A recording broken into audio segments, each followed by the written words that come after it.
Thank you, Mr. Chair, and thank you, ministers, for being here today.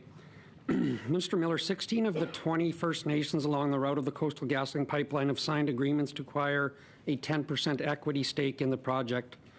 These communities also have other business partnerships, including project supply chain contracts, mutual benefit agreements, et cetera, et cetera.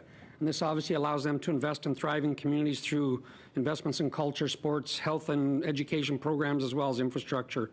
What we're talking about here is an opportunity of a lifetime for long-term generational economic prosperity. But the equity options can only be executed once the pipeline actually is in service. And we've seen extremely violent protests. We've seen rhetoric both on the ground and online by celebrities, by foreign-funded extremities. Or extremists, I'm sorry. I don't see any mention of any of this in the estimates, the department plans, the results. I don't see any discussion around this anywhere, and I'm just curious what the government is doing to ensure this project gets built so that these First Nations can receive the benefits that they rightly deserve from this project. First, let me say this, MP Vidal, thank you for the question. Violence of any nature is unacceptable in a society such as ours. At the same time, we have to recognize that while this is an entirely provincially regulated authorization process that has gone through all the mechanisms, there is a resistance to this project by several Indigenous groups. Those that have chosen to invest in CGL, that is absolutely their right, and indeed on completion, they most likely stand to benefit from it. The question, I think, is what is the role of the federal government when people are not of the same mind, excluding people that would choose, obviously, violence as a solution to their frustrations.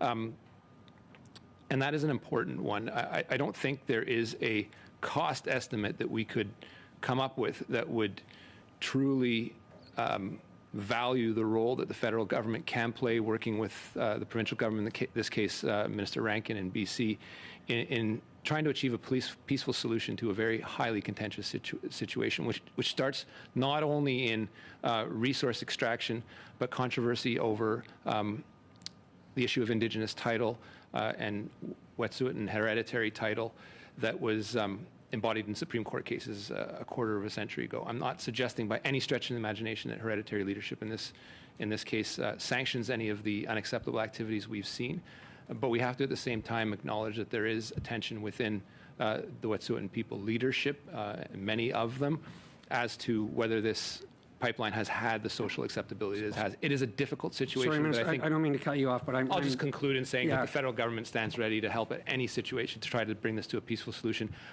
Trying to take sides isn't helpful, but trying to resolve this in a peaceful way is.